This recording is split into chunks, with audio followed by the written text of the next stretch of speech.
Bonjour à tous et bienvenue dans cette 21e vidéo de préparation à la certification Java. Dans cette vidéo, on va principalement parler de la boucle for, mais on va aussi parler de quelque chose d'assez méconnu dans Java, les labels. Commençons par quelques rappels. La boucle for, elle existe sous deux formes. La boucle for standard, elle a cette syntaxe-là. Donc vous avez le mot-clé for suivi entre parenthèses de trois éléments. L'initialisation, une expression booléenne et la finalisation. Entre accolades, vous avez une liste d'instructions. Les accolades, elles sont facultatives s'il n'y a qu'une instruction à exécuter. Les trois parties entre parenthèses sont elles aussi facultatives. En finalisation, je peux avoir plusieurs instructions et elles sont séparées par des virgules. L'objet de la boucle for, c'est de réaliser une itération, c'est de répéter des instructions plusieurs fois. Dans la forme standard, je vais répéter mes instructions tant que l'expression booléenne, quand elle est présente, est vraie. On peut utiliser dans la boucle for une variable qui est définie plutôt en dehors de la boucle for. Mais attention dans ce cas à ne pas avoir de conflit de nommage. Si j'ai une variable i définie avant mon boucle for, je ne pourrai pas redéfinir de variable pour ma boucle for, donc qui s'appellerait également i. La seconde forme pour la boucle for, c'est la forme simplifiée. Donc ça, elle apparaît plus tard dans Java, pour Java 5.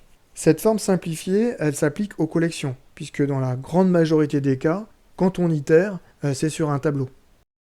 La syntaxe, c'est for, et là, entre parenthèses, je vais juste avoir une variable, précédée de son type, deux points, le nom d'une variable qui correspond à un tableau. Cette variable, que j'ai appelée ici collection, elle doit être soit de type java.lang.itérable, soit un array, donc un tableau.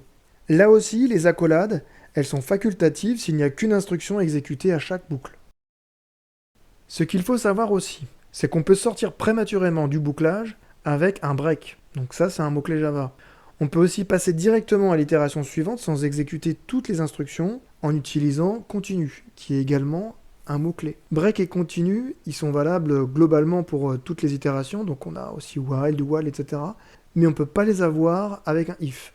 Spécificité pour continue, on ne peut pas le retrouver dans un switch. Et ça, c'est assez logique puisque switch, ce n'est pas une boucle. Mais histoire de compliquer les choses, switch, ça peut contenir un break. Parlons maintenant des labels. Les labels, ça fait partie du langage Java. Donc dans le cadre d'un if, d'un while, d'un for, d'un do while, on peut avoir des labels. Le label, on va l'utiliser dans le contexte de boucles imbriquées. Et avec les labels, on va pouvoir faire des sauts en utilisant break et continue, et qui vont s'appliquer à une boucle parente par exemple. On verra en exercice quelques exemples. Cette première question, elle porte sur la syntaxe de la boucle for. Quelle boucle parmi la liste ci-dessous compile? A ne compile pas. Il manque une des trois parties entre parenthèses. Donc même si les parties entre parenthèses sont facultatives, je dois toujours avoir des points-virgules. B est OK, il va boucler à l'infini. La plupart des exemples qu'on a là, bon, ils vont boucler à l'infini. L'objet, c'est de voir si syntaxiquement ils sont corrects. C, il est OK. On a i++ qui est accepté pour une initialisation. D, il ne compile pas. C'est parce qu'au niveau des initialisations, je peux trouver plusieurs initialisations. Et dans ce cas, elles doivent être séparées par des virgules et pas par des points-virgules. C'est ce qui fait que D n'est pas correct, alors que E l'est. Nouvelle question. Ce programme y compile, mais que vaut la variable résulte à la fin du programme? Donc là, vous pouvez faire pause, vous pouvez prendre tout le temps que vous voulez. Je vous laisse calculer le résultat de ce programme. À la certification, vous pouvez tout à fait vous retrouver face à ce genre de code. Et là, si le code compile, il faut bien que vous puissiez calculer son résultat. Et ça, c'est un risque de perdre beaucoup de temps. Le programme, il effectue la somme des éléments d'un tableau avec un bonus de 1 pour chaque nombre impair, en dehors du nombre 7, qui a pour effet de mettre fin à la boucle.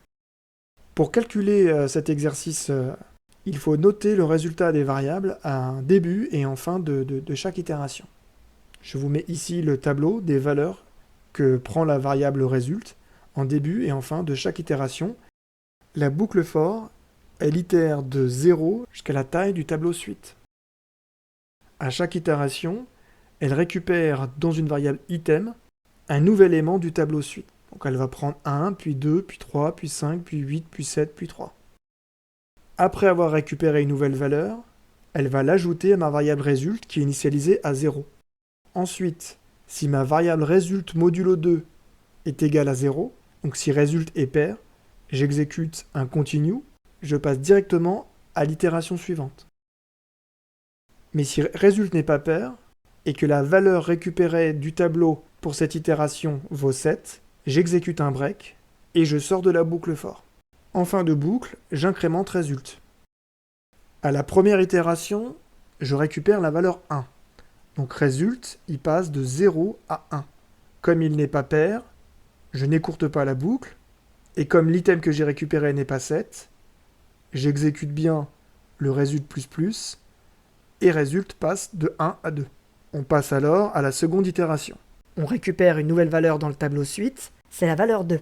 Résulte passe donc de 2 à 4. Donc comme résulte est un nombre pair, j'exécute l'instruction continue et je passe à la boucle suivante. Je récupère un 3, j'incrémente résulte passe de 4 à 7, il n'est pas pair, l'item récupéré était 3 et 7, donc j'incrémente résulte, il passe à 8. Je vous laisse poursuivre, et le résultat que vous devriez obtenir, c'est 29. Passons à un nouvel exercice. Qu'affiche maintenant le code suivant?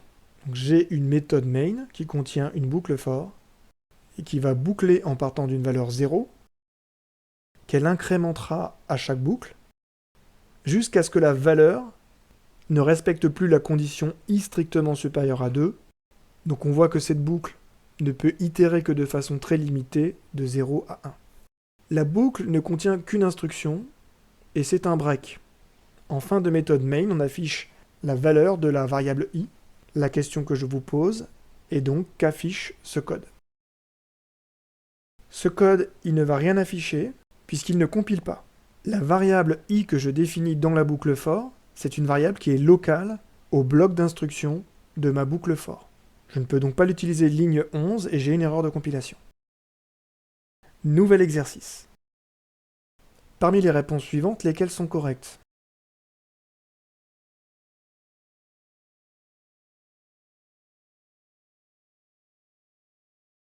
Ce code, il contient bien une erreur de compilation à la ligne 12. Et ça, c'est assez tricky, parce qu'il se trouve que Java, pour ce qui est des boucles, il est en mesure de déterminer si une partie du code ne pourra jamais être exécutée. C'est le unreachable code, c'est une erreur de compilation que vous avez dû déjà rencontrer. Le problème, il se situe au niveau des lignes 9, 10, 11.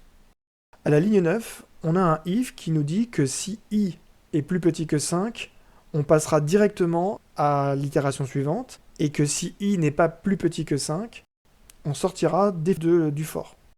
Je vais soit passer à l'itération suivante, ligne 10, soit sortir de la boucle, ligne 11. Les lignes 12 et 13, elles sont inaccessibles, elles ne seront jamais exécutées. On a donc une erreur de compilation, ligne 12. Nouvelle question. Comment se comporte ce programme? Pour cet exemple, vous n'avez pas le code complet, vous avez uniquement les lignes 6 à 13 d'un fichier Java. Et ces lignes, ça correspond à une méthode main. On considère dans ce cas, alors ce sera pareil pour le jour de la certification, que le reste du code, il est bien correct. Que semble faire ce main? Donc ce main, il crée un set qui contient les valeurs 3, 8 et 1. Il a une variable locale r, puis il itère sur les éléments de l'ensemble pour additionner toutes ces valeurs. Set, c'est une collection, donc je peux utiliser une boucle for simplifiée, ligne 9. Parmi les 4 propositions A, B, C, D, lesquelles sont correctes? Est-ce que j'ai une erreur de compilation ligne 7? Est-ce que j'ai une erreur de compilation ligne 9? Est-ce que mon programme affiche 11 ou 12? Je n'ai pas d'erreur de compilation ligne 7, je peux créer un ensemble avec la méthode statique of qui prend en entrée un var args. Je n'ai pas non plus d'erreur de compilation ligne 9, S étant une collection, je peux boucler sur ces éléments avec un boucle for simplifié. Ce programme va donc additionner tous les éléments de mon ensemble. 3 plus 8 ça fait 11, 11 plus 1 ça fait 12, donc ce programme affiche 12. Nouvel exercice. Dans cet exercice, vous voyez apparaître les labels. J'ai un label devant ma boucle while qui s'appelle outer, et j'ai un label devant ma boucle for inner, et j'ai ma boucle for qui est imbriquée dans ma boucle while. Parmi les 3 propositions de droite, lesquelles sont correctes? Est-ce que mon programme affiche 4, 2, ou bien est-ce qu'il comporte des erreurs de compilation ligne 9 ou ligne 13?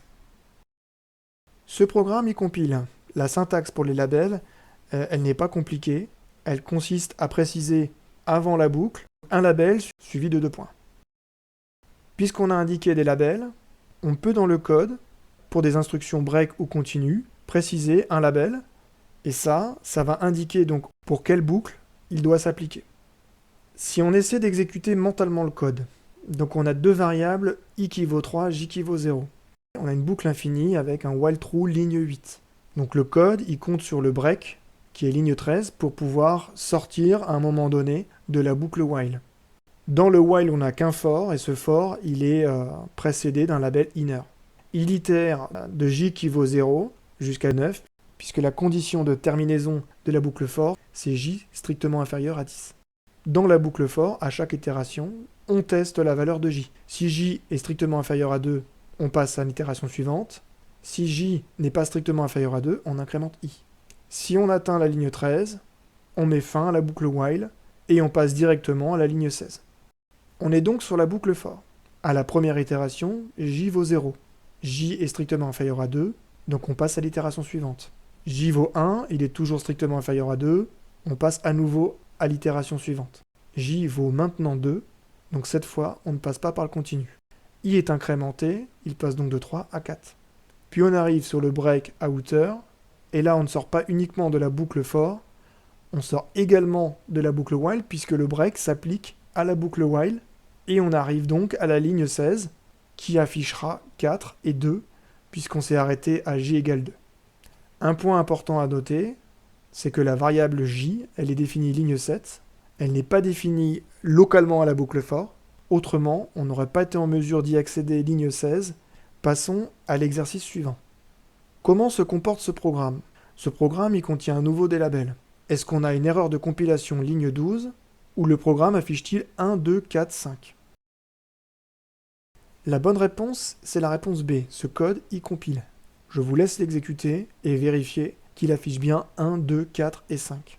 Merci à tous et à bientôt pour une 22e vidéo.